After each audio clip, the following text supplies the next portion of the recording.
प्रभु की स्तुति। आप इस चैनल को रोजाना सुनकर 1 साल में बाइबल पढ़ सकते हैं। Please subscribe and support. आज के बाइबल अध्याय। न्यायों की पुस्तक अध्याय 7। न्यायों की पुस्तक अध्याय 7। तब गिदोन, जो यरूब्बाल भी कहलाता है, और सब लोग जो उसके संग थे, सवेरे उठे और हरोद नाम सोती के पास अपने डेरे खड़े किए। और मिद्यानियों की छावनी उनकी उत्तरी ओर मोरे नाम पहाड़ी के पास तराई में पड़ी थी।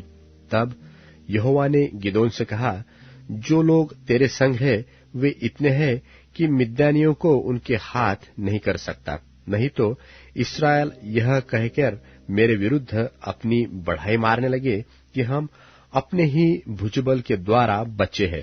इसलिए तू जाकर लोगों में यह प्रचार करके सुना दे कि जो कोई डर के मारे थरथराता हो, वह गिलाद पहाड़ से लौटकर चला जाए। तब 22,000 लोग लौट गए और केवल 10,000 रह गए। फिर यहोवा ने गिदोन से कहा, अब भी लोग बहुत है, उन्हें सोते के पास नीचे ले चल। वहां मैं उन्हें तेरे लिए परखूंगा, और जिस जिस के विषय में मैं तुझसे कहूं कि यह तेरे संग चले, वह तो तेरे संग चले, और जिस जिस के विषय में मैं कहूं कि यह तेरे संग न जाए, वह न जाए। तब वह उनको सोते के पास नीचे ले गया। वहां यहोवा ने गिदोन से कहा, जितने कुत्ते की नाई जीभ से पानी चपड़ चपड़ करके पिए, उनको अलग रख, और वैसा ही उन्हें भी जो घुटने टेक कर पिए। जिन्होंने मुंह में हाथ लगाकर चपड़ चपड़ करके पानी पिया, उनकी तो गिनती 300 ठहरी, और बाकी सब लोगों ने घुटने टेक कर पानी पिया। तब यहोवा ने गिदोन से कहा, इन 300 चपड़ चपड़ करके पीने वालों के द्वारा मैं तुमको छुड़ाऊंगा, और मिद्यानियों को तेरे हाथ में कर दूंगा, और सब लोग अपने अपने स्थान को लौट जाए। तब उन लोगों ने हाथ में सीधा और अपने अपने नरसिंगे लिए, और उसने इस्राएल के सब पुरुषों को अपने अपने डेरे की ओर भेज दिया, परंतु उन 300 पुरुषों को अपने पास रख छोड़ा। और मिद्यान की छावनी उसके नीचे तराई में पड़ी थी। उसी रात को यहोवा ने उससे कहा, उठ, छावनी पर चढ़ाई कर, क्योंकि मैं उससे तेरे हाथ कर देता हूं। परंतु यदि तू चढ़ाई करते डरता हो, तो अपने सेवक फुरा को संग लेकर छावनी के पास जाकर सुन कि वे क्या कह रहे हैं। उसके बाद तुझे उस छावनी पर चढ़ाई करने का हियाव होगा। तब वह अपने सेवक फुरा को संग लेकर उन हथियारबंदों के पास जो छावनी की छोर पर थे उतर गया। मिद्यानी और अमालेकी और सब पूर्वी लोग तो टिड्डियों के समान बहुत से तराई में फैले पड़े थे, और उनके ऊंट समुद्र तीर के बालू के किनकों के समान गिनती से बाहर थे। जब गिदोन वहां आया, तब एक जन अपने किसी संगी से अपना स्वप्न यो कह रहा था कि सुन, मैंने स्वप्न में क्या देखा है कि जौ की एक रोटी लुढ़कते लुढ़कते मिद्यान की छावनी में आ गई, और डेरे को ऐसा टक्कर मारा कि वह गिर गया, और उसको ऐसा उलट दिया कि डेरा गिरा पड़ा रहा। उसके संगी ने उत्तर दिया, यह योआश के पुत्र गिदोन नाम एक इस्राएली पुरुष की तलवार को छोड़ कुछ नहीं है। उसी के हाथ में परमेश्वर ने मिद्यान को सारी छावनी समेत कर दिया है। उस स्वप्न का वर्णन और फल सुनकर गिदोन ने दंडवत की, और इस्राएल की छावनी में लौटकर कहा, उठो, यहोवा ने मिद्यान की सेना को तुम्हारे वश में कर दिया है।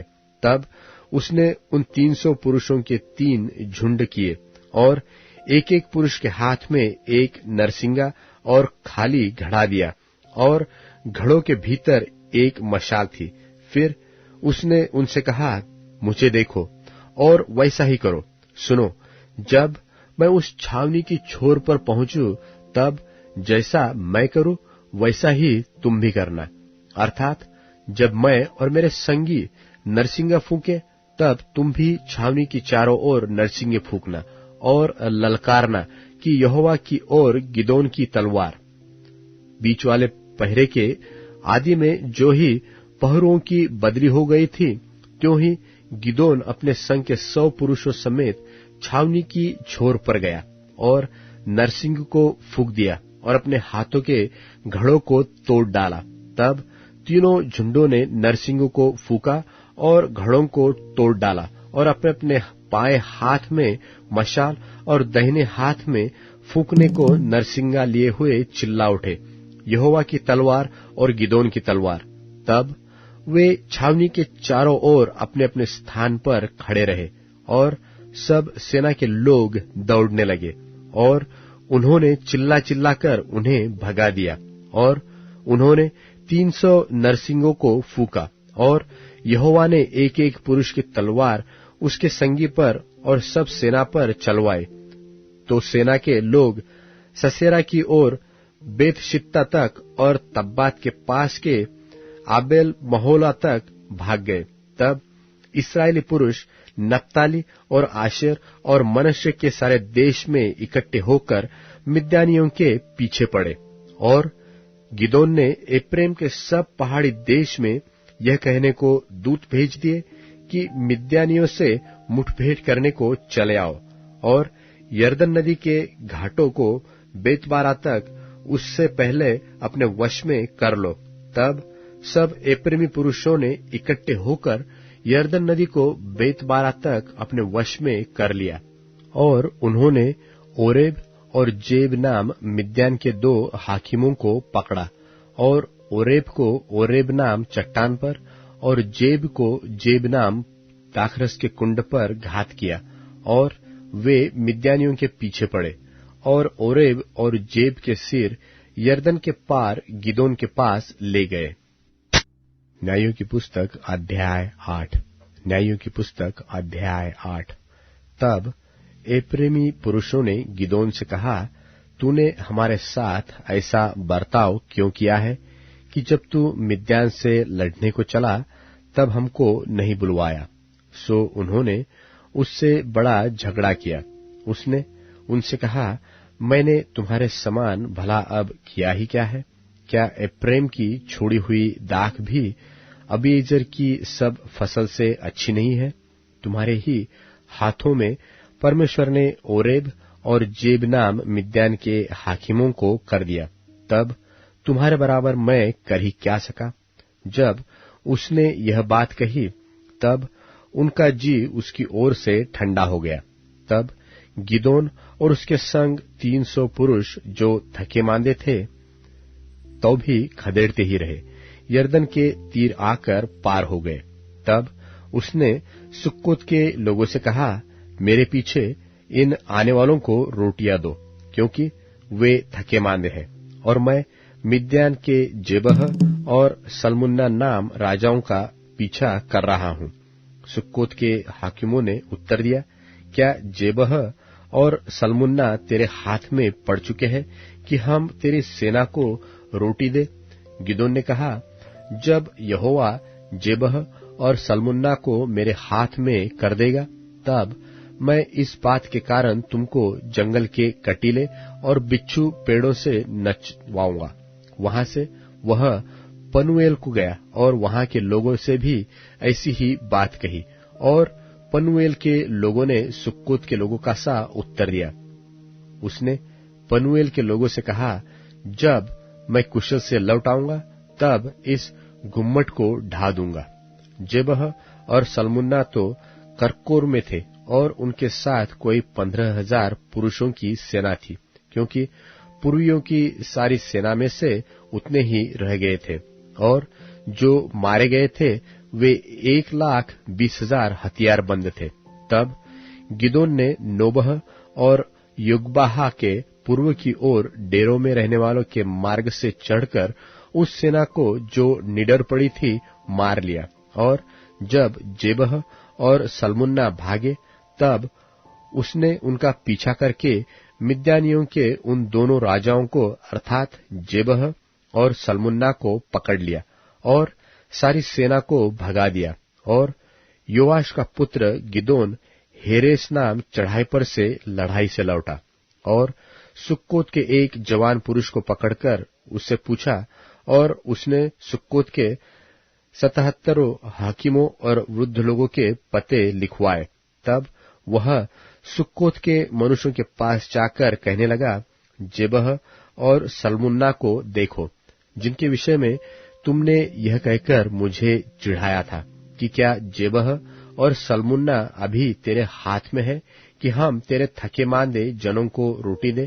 तब उसने उस नगर के वृद्ध लोगों को पकड़ा और जंगल के कटीले और बिच्छू पेड़ लेकर सुक्कोत के पुरुषों को कुछ सिखाया, और उसने पनुएल के गुम्मटों को ढा दिया और उस नगर के मनुष्यों को घात किया।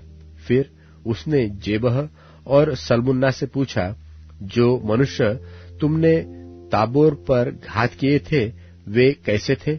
उन्होंने उत्तर दिया, जैसा तू वैसे ही वे भी थे, अर्थात एक एक का रूप राजकुमार का सा था।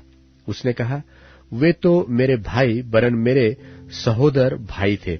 यहोवा के जीवन की शपथ, यदि तुमने उनको जीवित छोड़ा होता तो मैं तुमको घात न करता।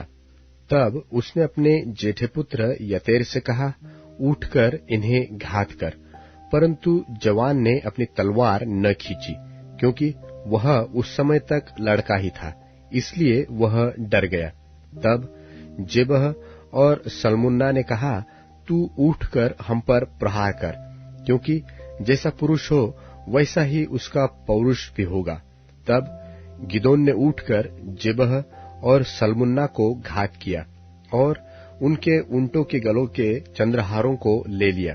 तब इस्राएल के पुरुषों ने गिदोन से कहा, तू हमारे ऊपर प्रभुता कर, तू और तेरा पुत्र और पोता भी प्रभुता करे, क्योंकि तूने हमको मिद्यान के हाथ से छुड़ाया है। गिदोन ने उनसे कहा, मैं तुम्हारे ऊपर प्रभुता न करूंगा और न मेरा पुत्र तुम्हारे ऊपर प्रभुता करेगा, यहोवा ही तुम पर प्रभुता करेगा। फिर गिदोन ने उनसे कहा, मैं तुमसे कुछ मांगता हूं, अर्थात तुम मुझको अपनी लूट में की बालियां दो। वे तो इश्माएली थे, इस कारण उनकी बालियां सोने की थी। उन्होंने कहा, निश्चय हम देंगे। तब उन्होंने कपड़ा बिछाकर उसमें अपनी लूट में से निकालकर बालियां डाल दी। जो सोने की बालियां उसने मांग ली, उनका तौल 1700 शेकेल हुआ, और उनको छोड़ चंद्रहार, झुमके और बैंगनी रंग के वस्त्र जो मिद्यानियों के राजा पहने थे, और उनके ऊंटों के गलों की जंजीर, उनका गिदोन ने एक एपोद बनवाकर अपने ओप्रा नाम नगर में रखा। और सब इस्राएल वहां व्यभिचारिणी की नाई उसके पीछे हो लिया, और वह गिदोन और उसके घराने के लिए फंदा ठहरा। इस प्रकार मिद्यान इस्राएलियों से दब गया और फिर सिर न उठाया, और गिदोन के जीवन भर अर्थात 40 वर्ष तक देश चैन से रहा। योआश का पुत्र यरूब्बाल तो जाकर अपने घर में रहने लगा, और गिदोन के 70 बेटे उत्पन्न हुए, क्योंकि उसके बहुत स्त्रियां थी। और उसकी जो एक रखेली शकेम में रहती थी, उसके एक पुत्र हुआ, जो गिदोन ने उसका नाम अबीमेलेक रखा। निदान योआश का पुत्र गिदोन पूरे बुढ़ापे में मर गया, और अबीएज्रियों के ओप्रा नाम गांव में उसके पिता योआश की कब्र में उसको मिट्टी दी गई। गिदोन के मरते ही इस्राएली फिर गए और व्यभिचारिणी की नाई बाल देवताओं के पीछे हो लिए, और बाल बरीत को अपना देवता मान लिया। और इस्राएलियों ने अपने परमेश्वर यहोवा को, जिसने उसको चारों ओर के सब शत्रुओं से छुड़ाया था, स्मरण न रखा, और न उन्होंने यरूब्बाल अर्थात गिदोन की सारी भलाई के अनुसार जो उसने इस्राएलियों के साथ की थी, उसके घराने को प्रीति दिखाई। इब्रानियों के नाम पत्री 3 अध्याय। सो हे पवित्र भाइयों, तुम जो स्वर्गीय बुलाहट में भागी हो, उस प्रेरित और महायाजक यीशु पर, जिसे हम अंगीकार करते हैं, ध्यान करो, जो अपने नियुक्त करने वाले के लिए विश्वास योग्य था, जैसा मूसा भी उसके सारे घर में था। क्योंकि वह मूसा से इतना बढ़कर महिमा के योग्य समझा गया है, जितना कि घर का बनाने वाला घर से बढ़कर आदर रखता है। क्योंकि हर एक घर का कोई न कोई बनाने वाला होता है, पर जिसने सब कुछ बनाया वह परमेश्वर है। मूसा तो उसके सारे घर में सेवक की नाई विश्वास योग्य रहा कि जिन बातों का वर्णन होने वाला था उनकी गवाही दे। पर मसीह पुत्र की नाई उसके घर का अधिकारी है, और उसका घर हम हैं। यदि हम साहस पर और अपनी आशा के घमंड पर अंत तक दृढ़ता से स्थिर रहें, सो जैसा पवित्र आत्मा कहता है कि यदि आज तुम उसका शब्द सुनो तो अपने मन को कठोर न करो, जैसा कि क्रोध दिलाने के समय और परीक्षा के दिन जंगल में किया था, जहां तुम्हारे बाप दादों ने मुझे जांच कर परखा और 40 वर्ष तक मेरे काम देखे। इस कारण मैं उस समय के लोगों से रूठा रहा और कहा कि इनके मन सदा भटकते रहते हैं और इन्होंने मेरे मार्गों को नहीं पहचाना। तब मैंने क्रोध में आकर शपथ खाई कि वे मेरे विश्राम में प्रवेश करने न पाएंगे। हे भाइयों, चौकस रहो कि तुम में ऐसा बुरा और अविश्वासी न मन हो जो जीवते परमेश्वर से दूर हट जाए। वरन जिस दिन तक आज का दिन कहा जाता है, हर दिन एक दूसरे को समझाते रहो, ऐसा न हो कि तुम में से कोई जन पाप के छल में आकर कठोर हो जाए। क्योंकि हम मसीह के भागी हुए हैं, यदि हम अपने प्रथम भरोसे पर अंत तक दृढ़ता से स्थिर रहें, जैसा कहा जाता है कि यदि आज तुम उसका शब्द सुनो तो अपने मनों को कठोर न करो, जैसा कि क्रोध दिलाने के समय किया था। भला किन लोगों ने सुनकर क्रोध दिलाया? क्या उन सब ने नहीं जो मूसा के द्वारा मिस्र से निकले थे? और वह 40 वर्ष तक किन लोगों से रूठा रहा? क्या उन्हीं से नहीं जिन्होंने पाप किया और उनकी लोथें जंगल में पड़ी रहीं? और उसने किन से शपथ खाई कि तुम मेरे विश्राम में प्रवेश करने न पाओगे? केवल उनसे जिन्होंने आज्ञा न मानी। सो हम देखते हैं कि वे अविश्वास के कारण प्रवेश न कर सके। इब्रानियों के नाम पत्री 4 अध्याय। इसलिए जबकि उसके विश्राम में प्रवेश करने की प्रतिज्ञा अब तक है, तो हमें डरना चाहिए, ऐसा न हो कि तुम में से कोई जन उससे रहित जान पड़े। क्योंकि हमें उन्हीं की नाई सुसमाचार सुनाया गया है, पर सुने हुए वचन से उन्हें कुछ लाभ न हुआ, क्योंकि सुनने वालों के मन में विश्वास के साथ नहीं बैठा। और हम जिन्होंने विश्वास किया है उस विश्राम में प्रवेश करते हैं, जैसा उसने कहा कि मैंने अपने क्रोध में शपथ खाई कि वे मेरे विश्राम में प्रवेश करने न पाएंगे, यद्यपि जगत की उत्पत्ति के समय से उसके काम हो चुके थे।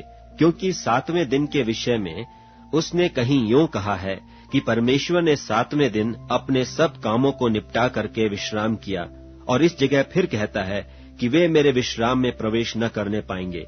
तो जब यह बात बाकी है कि कितने और हैं जो उस विश्राम में प्रवेश करें, और जिन्हें उसका सुसमाचार पहले सुनाया गया उन्होंने आज्ञा न मानने के कारण उसमें प्रवेश न किया, तो फिर वह किसी विशेष दिन को ठहराकर इतने दिन के बाद दाऊद की पुस्तक में उसे आज का दिन कहता है। जैसे पहले कहा गया कि यदि आज तुम उसका शब्द सुनो तो अपने मनों को कठोर न करो। और यदि यहोशू उन्हें विश्राम में प्रवेश कर लेता तो उसके बाद दूसरे दिन की चर्चा न होती। सो जान लो कि परमेश्वर के लोगों के लिए शब्द का विश्राम बाकी है, क्योंकि जिसने उसके विश्राम में प्रवेश किया है उसने भी परमेश्वर की नाई अपने कामों को पूरा करके विश्राम किया है। सो हम उस विश्राम में प्रवेश करने का प्रयत्न करें, ऐसा न हो कि कोई जन उनकी नाई आज्ञा न मानकर गिर पड़े। क्योंकि परमेश्वर का वचन जीवित और प्रबल और हर एक दोधारी तलवार से भी बहुत चोखा है, और जीव और आत्मा को और गांठ गांठ और गूदे गूदे को अलग करके वार पार छेदता है, और मन की भावनाओं और विचारों को जांचता है। और सृष्टि की कोई वस्तु उससे छिपी नहीं है, वरन जिससे हमें काम है उसकी आंखों के सामने सब वस्तुएं खुली और बेपरद हैं। सो जब हमारा ऐसा बड़ा महायाजक है जो स्वर्गों से होकर गया है, अर्थात परमेश्वर का पुत्र यीशु, तो आओ हम अपने अंगीकार को दृढ़ता से थामे रहें। क्योंकि हमारा ऐसा महायाजक नहीं जो हमारी निर्बलताओं में हमारे साथ दुखी न हो सके, वरन वह सब बातों में हमारी नाई परखा तो गया, तो भी निष्पाप निकला। इसलिए आओ हम अनुग्रह के सिंहासन के निकट हियाव बांध कर चलें कि हम पर दया हो और वह अनुग्रह पाएं जो आवश्यकता के समय हमारी सहायता करे। भजन संहिता अध्याय 110। भजन संहिता अध्याय 110।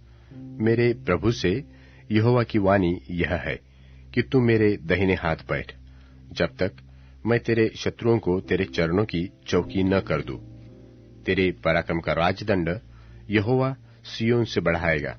तू अपने शत्रुओं के बीच में शासन कर। तेरी प्रजा के लोग तेरे पराक्रम के दिन स्वेच्छा बलि बनते हैं। तेरे जवान लोग पवित्रता से शोभायमान और भोर के गर्भ से जन्मी हुई ओस के समान तेरे पास है।